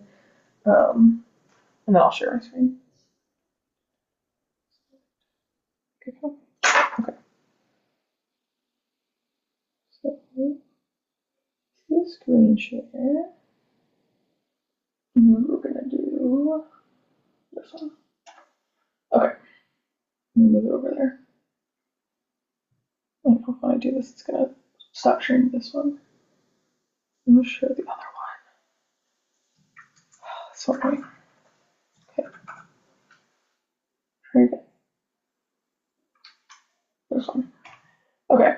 So I made a sample kind of budget for you guys. I think you can understand this. I just put numbers in here of how you'll kind of use your allotted funding. We want to give an idea of what thing it's going to, which organization, who's your service provider, and then a description of what it is, and then the amount allotted. So I kind of made a little thing. So here it is, blank. I put $10,000 in here. You have up to 15,000. And that's per working group or all? Per working group. Oh, okay. Yeah. So I just put 10 as a kind of starting point, but you can do up to 15, so it's okay if we go over. But just kind of like thoughts on the stuff that you need to pay for, ideas of how much for each kind of line item. Yeah. So whatever you think. Well, one of the things that we kept hearing was cold storage, cold storage, cold storage. Yeah. So there's a couple, and I think after we meet, I know Georgia was very interested in it being like, she has the space to be a host site for maybe one, like a smaller one for her, and D, yes, so like a fridge or even like a trailer that's been built out with a Coolbot. So that I think we can look into that right now, but I guess the question too, like for her, the one she had said she really needed, like, so there's solar, everything they do is solar, and the Coolbot technically it plugs into regular electricity. So I don't know, we'll have to like do some research on how that works. But the only concern that I had with it only being solar is if there's a gap in the refrigeration. Yeah. So that'll be some questions that, yes. And what's great about the Coolbot is you can monitor it through Wi-Fi. You get a notification if it goes down. I mean, with it being produce, at least it's not anything that's like ultra perishable where you have to get there within a certain amount of time. And it'll be easier to maintain like a range of temps than it being like it has to be at 37 degrees because we're storing. Well, I think if we could find an organization who wants to apply for the CDBG funding for public facilities that we have upcoming, that cold storage could be paid for by that. There's about $200,000 in the public facilities bucket for this upcoming funding cycle for just the food system. And so if there's an organization, I'm sure I can make that happen. yeah, so that'd be great, because I think that money's not going to be as competitive as the public services. There's like $100,000 in that bucket, and just because in order to apply for, you either have to own the property that or you have to have a 99-year lease, which is obviously difficult. And so I think if SLP leases. I'm not sure. Okay, that's a good question. I'm not sure, but yeah. Yes, Monica. So yeah, okay, Amanda, I was gonna ask for clarification on the 99-year lease thing, because that is a big barrier. Basically, they really want you just to own I don't know how many 99-year leases are out there. It's No, like a for nonprofit sure. thing. We have those. It's like a nonprofit thing. When you receive a property from somebody, it's a 99-year. Yeah. I always think that like churches would be a great. And that's literally what I was about to say, is that I think like kind of the target for this would be a church that is probably owned outright and has been, and they probably don't use their refrigeration every day. So probably on weekends is when they are using it. So they might, like, basically I think that the kind of like I don't know, the equivalent of like a cash flow, like a veggie flow would need to be figured out, where like during the weeks, I'm sure that, their refrigeration is probably open. And then on the weekends when they're having services and events and meetings, it might be a little busy. Same thing actually for Meacham Urban Farm. Meacham they recently in the last year bought a whole wall of refrigeration, And I because they harvest right before they sell, I think during the week their refrigeration is empty. And so that might be a conversation with Joe about, hey, could we, pay you a rental fee to use your refrigeration as long as we get it out of here in time for you to sell your products. Also, I think that Meacham would be willing to basically act as a retail, like buy things in quote unquote wholesale, or even like, I think we've discussed this in this group before, the concept of consignment, where a producer, okay, here's 20 pounds of tomatoes. If you only sell 18, I only get paid for 18. And then you can either take back your two, or you could donate them, or you could sell them at such a low cost to be able to meet the fee in Tampa Bay, or, or access to fresh. I don't know. So I think that like cold storage, churches and then Meacham come to mind as options for existing cold storage. And one of the things, there is the Tampa Salvation Army Church right on Sly that might be an option as well. Is that the one that's next to SLP? Is that like, yeah. Okay, yeah. Yeah, so maybe, why don't we try to do that then? We try our next meeting to be in that area and maybe schedule a meeting with the Salvation Army at this. Well, I know that Georgia has been having conversations with them because she told me that there was like a change in leadership and they used to allow her to use the refrigeration and now they don't. But what anymore. So what she was explaining is that, which is that maybe if we offered them some sort of like lease, like we're willing to pay a certain, like even if it's low, to help cover some of the electricity costs within it, is what she was kind of saying. Is the idea to have it somewhere in that Sulphur Springs area? Because we have several properties there that we could just plop. Yeah, I mean, honestly, wherever somebody can make it happen, I feel like make it happen, So, I mean, ideally, the city would love for it to be in Sulphur Springs because that's a win for the city, but whatever. Because, I mean, we have Layla's house over there. We have the community garden. We have a very big partnership in the community school. Lots of places where we can put, and then you have ready access to it. The only thing I always have about going in somebody else's space is that it's somebody else's space. Yeah. And then I always have to be asking permission. True. And that's something that because we'll have the craziness of my world, I work irregular hours. Yeah. So if I am packing bags at 9 p.m. at night, you might have an issue with that in your building. True. No, very true. Very true. Like if somebody just had something going on and then now they need to drop off produce and it's not 9 to 5, then. I think if you create like an MOU, some type of agreement, you can include something like that. Like we have access to the building at these times, or you have an agreed upon hours or whatever. Yes, and that's just something that would have to be, you would want that in writing for sure to avoid any issues like that. Yeah, exactly. Yeah. I kind of think that should be the backup plan. Like the first plan would be the YMCA building their own and using this funding for it, and then if that doesn't work out. And when does the funding? It goes out in April.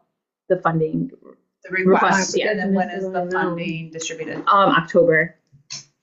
So that aligns within. Yeah. And so when would they? So if it goes in April, when are they notified? Is it? I mean, city always has some sort of hiccups, but I would say maybe June. Okay. Yeah.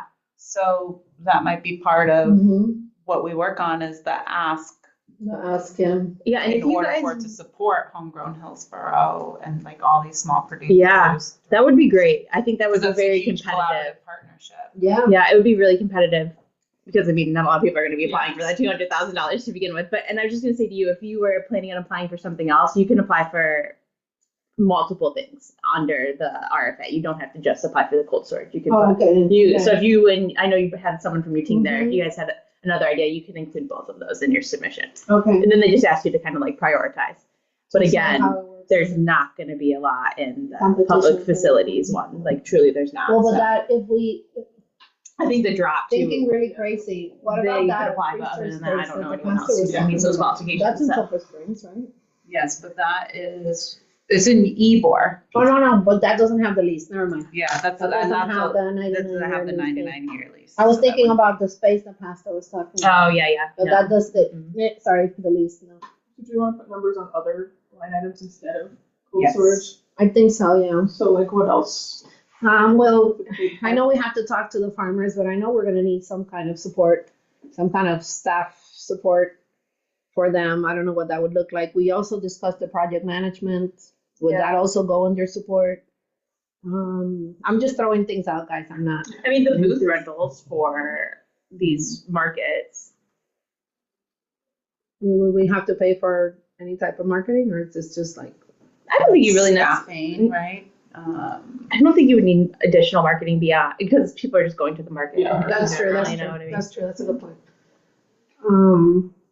Well, I think the booth rentals we might be able to get them for free. I think Yeah, didn't so Monica like- mention that you get a year for free? I wrote it down. Help us with that, yeah. Well, that'd be great. For the Tampa Bay markets, she has this program called like Fresh Farmer or something. Tampa Bay Markets Fresh Food. Where Fresh Market, no, hold on, let me find it. Programs, Farm to Fresh Market. We're very interested in cultivating relationships with local farmers as well as supporting the expansion of their sales for Tampa Bay. Our local fresh markets are the perfect spot for local farms to sell their local food to the communities we serve. Our Farm to Fresh Market program offers free space to any local grower or farmer for one full season at any market of their choice. The vendor fee is then discounted from the normal fee after one season. So that is a good way to get proof of concept, and without having to go in and because I think the vendor fees can be kind of expensive. I mean, it's ultimately how she kind of makes her money and permits and renting and staff and all of that. But so that's a pretty good offer. And that's specific to kind of the farm to fresh food. But then in the past, she's let me had vendor space for free for more like outreach engagement opportunities. So during like farmers market week a few summers ago, she let me just post up for free at a pretty good corner spot to talk to the public. So yeah, Tiffany's a good, like I said, a good ally. And I think that she would totally dig something like this as long as it was like turnkey. And we basically said like, hey, we just need a spot and we need, and we can show up these dates and we'll be here. So yeah. And do you guys already have like signage and everything for markets for Homegrown Hillsborough? So like we have tents? some. We don't, because we've never sold fresh produce. Like we don't have signs for that, but we do have like the big plastic A-frame that you could get printed. We do have that plastic A-frame, and that is like not cheap. So like that's something that you guys could totally use. And then Savannah actually looked it up yesterday. I think to get front and back printed was like $87 per printing. So if you were to get something timeless that says like, Homegrown Hillsborough fresh produce access point or something that you can use in perpetuity at different spots. If you don't have like the date or a location or anything kind of specific, then you could just use that sign over and over and over again. But we have the A-frame, and I think, we could basically like lend the Homegrown Hillsborough one until it gets to the point where we need it for competing events. And then it might make sense for this working group to buy their own or something, or maybe Homegrown Hillsborough to buy another or whatever. Yeah. Do you guys have a branded tent that says like Homegrown Hillsborough already? We do. It's a 5x5, so it's on the smaller side. Yeah. Yeah, and it is. What was that? I thought we had a big one too. No, just the 5x5. And then it is kind of a pain in the butt, but I have been kind of needing a nudge to maybe get a bigger, better one anyways. So that could be a good reason to do that. But we do have a 5x5. Like I could go touch it right now if I wanted to. And yeah.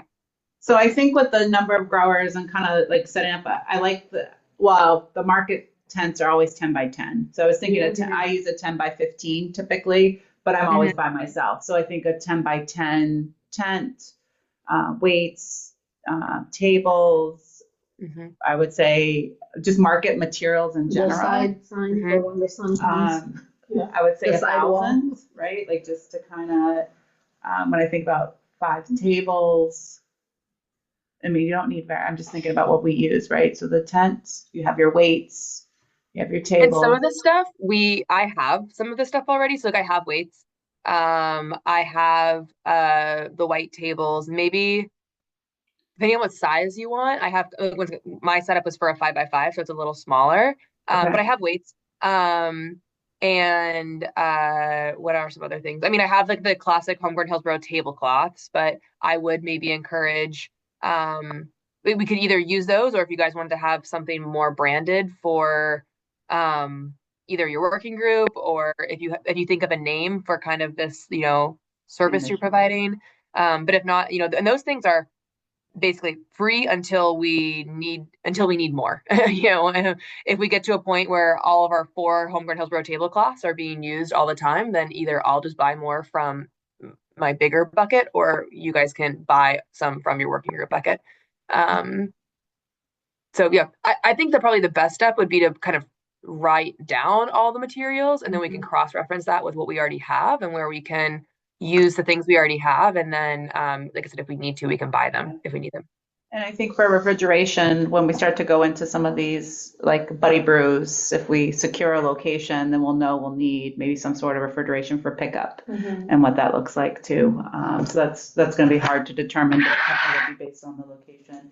And what's also a little bit hard is like we're going to lean into the growers telling us what do they need and then kind of filling in the pieces. So I do wonder about who is going to be the person to run around to the farms and pick up before the event, or all the farmers going to bring it, and that'll all be ironed out in our MOUs when the growers tell us what they can and can't support, and like we have that meeting and conversation with them, because it might be renting a van once a week to do that, or and if they say I need 5 hours of labor per week to increase, then that would be something that we would work to try to put in our budget. So do you want us to try to just do like an estimate based on? Yes. All right, so we get some numbers. Okay, perfect. So well, and so we were having this exact same conversation with Food Access yesterday at their working group meeting, and something very similar. Who is doing what and whose responsibility is that? Something that might be useful is kind of creating like a menu of services, or a menu of like all the different steps involved. And if like a grower doesn't want to come to a central node to drop off their produce, then you can charge them for the service of picking it up. Or you include that into whoever your project manager, market manager, aggregator. You can create a contract that says your responsibilities are, driving to 10 pickup spots on Thursday between 6 a.m. and 9 a.m., getting them to a refrigerator, blah, blah, blah. And, you find a wage for an hour. And then ultimately, when it comes to paying somebody, though, it's going to be they're not gonna work for the well. They're going to invoice the well for their services, and that'll be kind of like a clumped service. So like I think the best way would be like a deliverable. So like a monthly market deliverable, which includes, picking up, dropping off, setting up at the farmer's market, being there for the entire farmer's market, getting all the equipment back to where it needs to go. And then maybe even doing some kind of closeout document or whatever. And that is, for $500 a market or whatever that is. But, kind of think of it that way, because ultimately that person's going to invoice the well for a service provided. It's not going to be like, they're not going to work for the well. I don't know if I explained that correctly. right. Yes, it's a contract basis. Contract. Menu services. Okay. Essentially, it's a job description too that we're trying to. So let me mention this, because someone mentioned earlier that our job would be to kind of serve as a liaison of some sorts between the growers and the restaurants or markets, and just kind of being that point person, figuring out who has what's available, that type of thing. Is that something we can always also work into the job description? Because that's Absolutely. going to be quite a lift as well. Absolutely. Okay. That's more like the administration, right? And that could be part Yeah. of that person's job Mhm. description. So if Yeah. so that is, yeah. I'm just like, well, they with the amount of funding that we have, is that too much to task them with, though? You know what I mean? Is like coordinating all of that because we're not going to have too much funding to pay them. So it's, I mean, from a coordination standpoint, it's a email, right? And then there might be, I mean, so it could be a Google sheet, right, that they just upload Yeah. that the farmers, so the farmers are responsible for uploading what they have available. That admin is the person to send, so they get that information from the farmers and they send that to the locations if we're using restaurant or retail. If we're not, then that admin would or that person would be the person to determine how much of each thing they're going to order. So SLP, Artistry Gardens, Parksdale, put in, this is what I have available. And our market representative goes in and says, okay, I want one case, one case, one case, one case, 2, 3, right? And then they have a set day for pickup from those growers. And then there's that sales avenue. I think if we're doing this a couple of locations, because we have a lot of locations listed, but we're not going to end up doing all of those locations. It would probably be based on how long it takes me to do that side of it with 3 different growers, maybe 2 to 3 hours max within the communication side. The time that it will take is the picking up, going, if we're asking them to stay at a location for a couple of hours. So I just think it's going to add up fast. Oh, yeah, definitely. So Monica shared this job description. Oh, but also thank you. remind you, this only goes for October. And when we think we're actually going to get them at a market, starting in May, right? In June. So like June, July, August, September, October. It's only 5 months. Okay. And like, Well, if you can get your grant for the refrigeration, I think really all you're kind of paying for, right, is the. Yeah, so if it starts in October, the grant money. No, our grant money ends in October.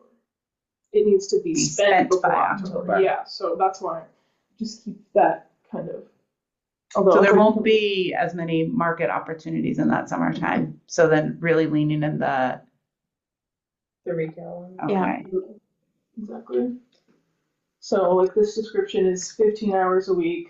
And this is probably a little more intense than what we're looking for, maybe.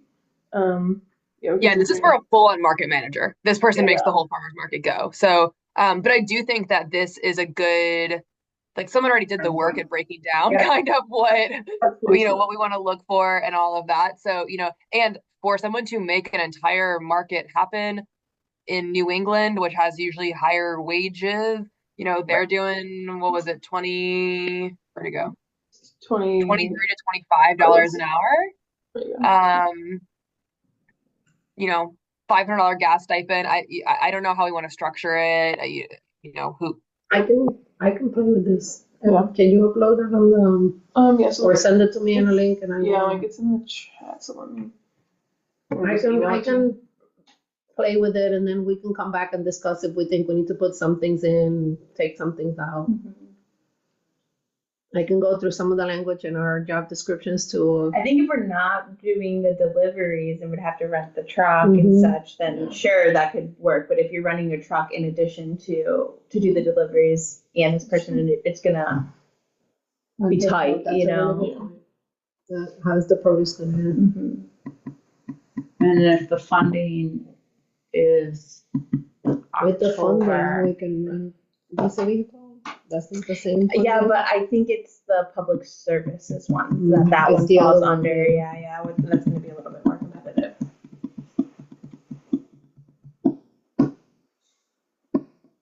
And then I will say this, as far as like the funding cycle and all of that, don't let that deter you. Like I think let's kind of keep going down this process and this road with the assumption that if we can get a plan and a budget that like this won't be our last $15,000 basically.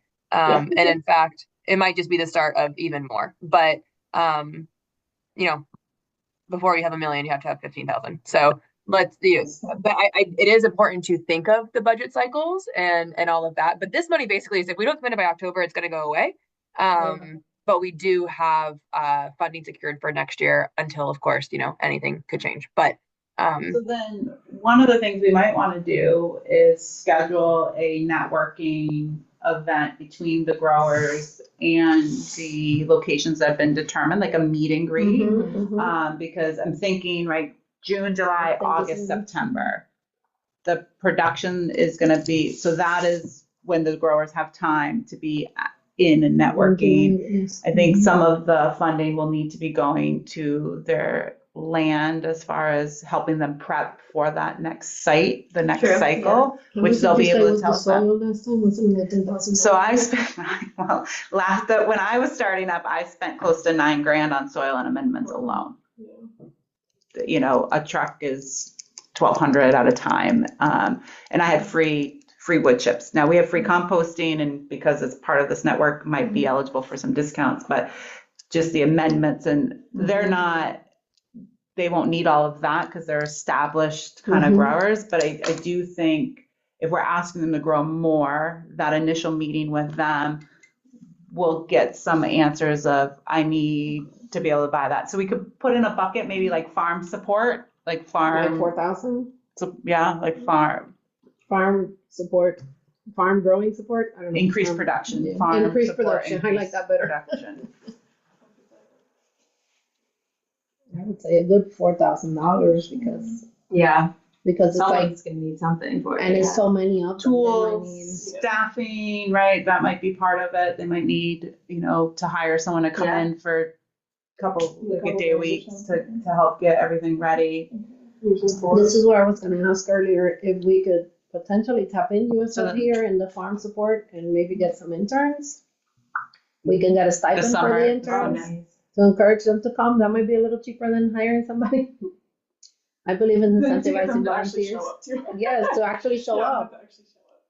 And then we can base it by the need, but if we're going to work with 5 growers, that'd be $800 per grower. You think that's enough?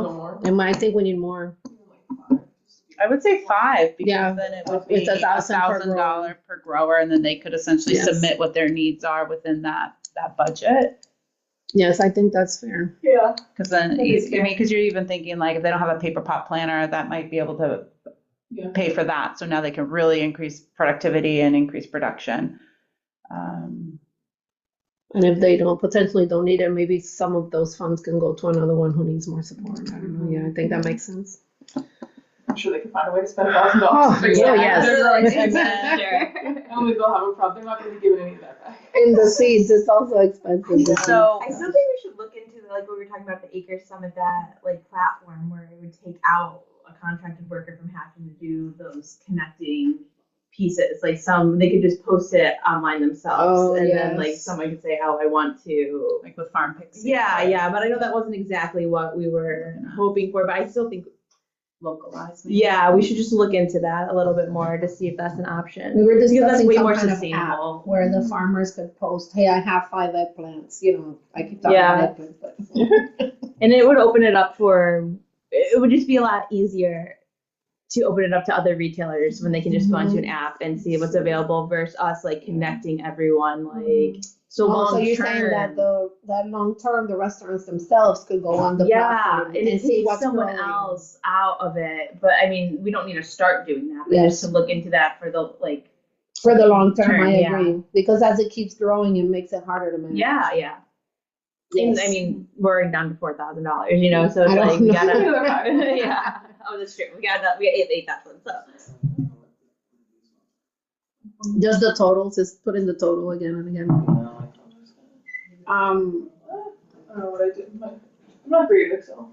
Something I just dropped in the group chat is, and I don't know, Nicole, if you're familiar with this. She just stepped out. Oh, okay. Sorry. Well, local food marketplace, no worries. Is solution software for food hubs, CSAs, blah blah blah. Yeah, that's and I'm on their mailing list, and so they're constantly doing like webinars and different like ways to connect with like potential customers. And so I think it would be totally reasonable to reach out to these people and basically say like, this is our vision. Does your tool because they might say like, no, you're too small. Like they just be like, for the cost of our software, like, it is, you aren't big enough yet. But they might also, I think they kind of like pride themselves in being kind of like micro sales as a way to help build up to larger volume. So so I think that this could be a good start. And this is not the only product out there. So there are similar ones. I just happen to get these people's newsletter. And so so I'm seeing all of their different webinars and ways to and the services they offer. I can take this on too. I can take in Looking into that. yeah, looking into it and reaching out and seeing if they have a size that they recommend to use them.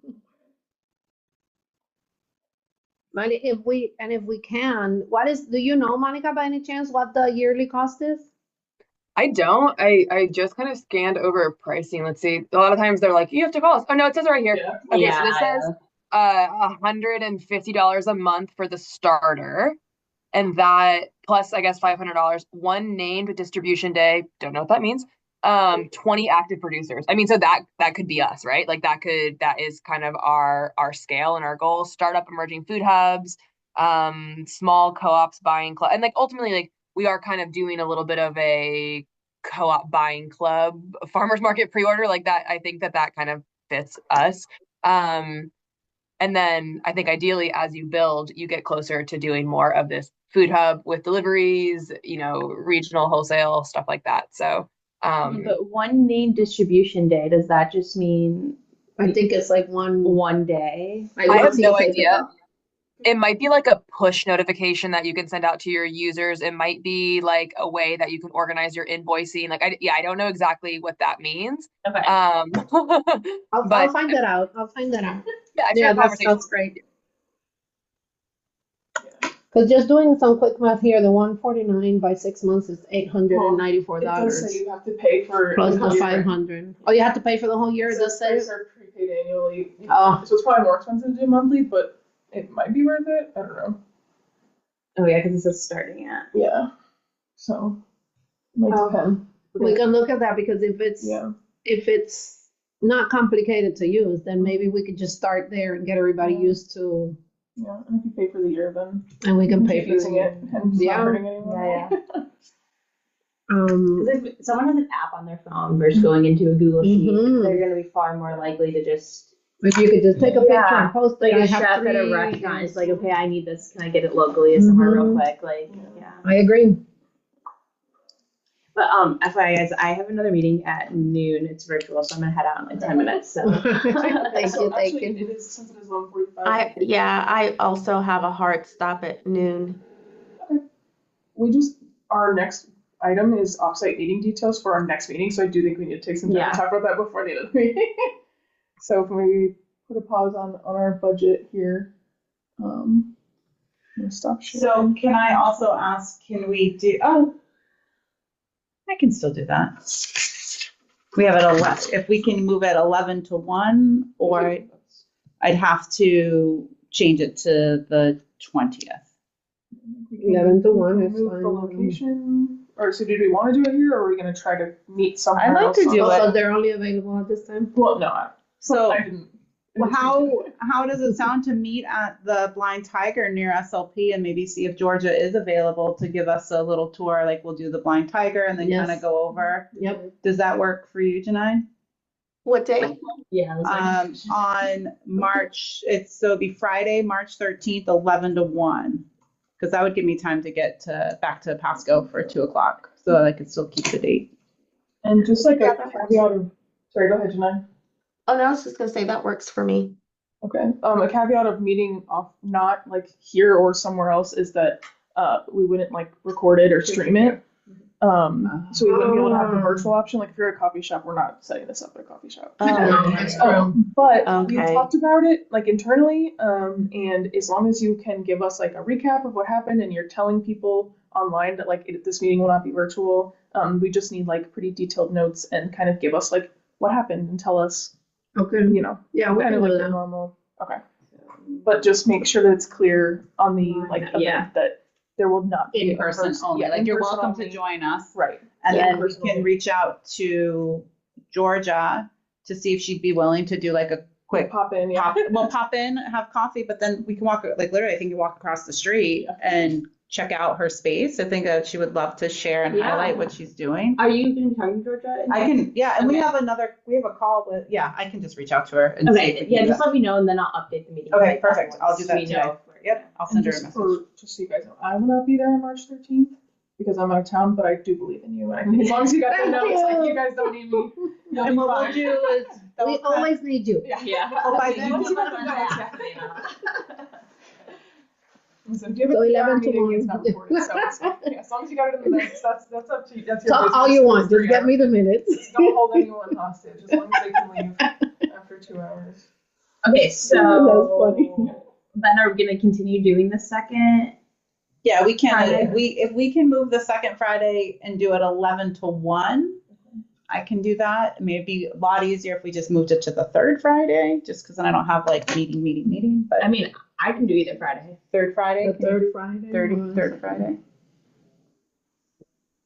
From 11 to 1. Mm-hmm. It should work.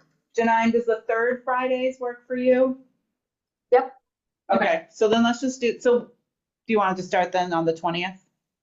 And just keep it the third Friday, so we don't have to do the Sure. second and the third, okay? So our new, it's scheduled and it should be Third Friday. Third Friday of the month, 11 to 1. That's PM perfect. to 1. And were we doing 10 to noon? Does that work better for you? So you're not rushing? Oh, no, you don't have a meeting at all then. Yeah, So- no. yeah, yeah. No. Okay, so This this month month's was, 11 to 1. yep, I think 11 to 1 is fine. Okay. I just misread today. No. No, I thought you. Oh, no, I it's think the- you had the other meeting at 2. We used to have 6-week meetings, and then they changed it with all the policy stuff. The county asked us to do monthly meetings, which is good and bad, I guess. Yeah. That's all. Well, at least they can stay present.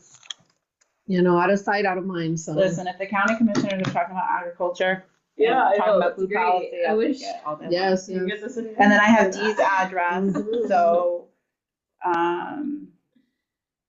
she gave me the address of the farm, so we can do some research on maybe that location. So let me see how far she is from Sustainable Living. Yeah, like which site is she? The Star Street is what it was. Okay, I was like, I went to a different one. And then SLP has there on Google. Yeah, okay. So they're 22 minutes from each other. So let's see. And then if we search along, all right, so we have a Blind Tiger on the 20th, 11 to 1. Would be perfect off-site. Sounds good. And then I'll check with her about adding in the farm tour, like an overview. Great. I already sent this, Monica, but I should share with you guys. I had a call with this farm, so Area 2 farm, and they do like food deliveries and such, but they're looking into what municipality to expand into within Florida. They're originally from Florida, and they've been running into the hurdle that a lot of urban centers are not zoned properly for agriculture. Oh. And so they've created a template to help pass along to municipalities to like, encourage them to update their codes and whatnot to allow urban agriculture to kind of arrive without so many barriers. I thought it was really helpful. We need to bring more awareness to them. Just like bringing it up in meetings, like you were saying, just like, hey, when are you gonna fix this? Yeah. Before I know we still have a couple of minutes. I know Rick's got to leave like for 12. Can we do our meeting ratings real quick? Let me share my. Oh, would you need the meeting rating as well for the minutes? For the Yeah. next meeting? Okay. Oh yes, please do this. Okay, share. I want to do. Oh yeah, I would never remember to do that. So. I wish she just said it and was like, Alright, so, maybe too big. 125, how about that? Okay, participation. What do you think, Nicole? 1 through 5. Did people participate? Yes, I think so. So, 5. sorry. Elizabeth? 5. Janine? 5. Yeah. 5. Right. And achievement. What did we accomplish? We achieved things today. We did, but we didn't get through the budget, which is so I'm gonna give us a 3. Oops, not very good. Just 3. Well, but many of the things in the budget that are missing are from, we have to meet with the farmers first, right? I'll say 4. Janine? I'd say 4. I'll go with the 4 too. Right. And listening, were we focused and mindful? What do you think? I'm gonna go with a 3 because I was a little distracted. Listen. I'd say a 5. Present. Janine? I'd say 4. Yeah. I'd say 4 too. Alright, last one. Did we stick to our agenda and use our time wisely? What do you think, Nicole? I think that's a 4 as well. It's a 5. We got through it. Janine? 5. Yeah. 4. Alright. Thank you guys. Elizabeth, you're like, we're positive guys. We're great. Doing the best that we can. So I'm sending Georgia a text now, and then I'll let you know. I'll send it to you. Yeah, sounds good. And I'll update that The little banner. graphic Yeah, thing. yeah, yeah. And Okay, then cool. I'll just find it in the share drive. Okay, as soon as I'm done, so you'll be ready to go. Yeah. Sounds good. Awesome. I'm using this. And then we have a meeting with them first week. It's coming up. Yeah. Yeah, first week of March. That's what she just emailed us actually. Asking. She wants an agenda set. Oh, that's nice. That's good. Yeah, that's good. Any final things? Thank you for Thank you, attending, guys. Jeremy. Appreciate it. Bye, everybody. Thank you, guys. Bye. Have a good one.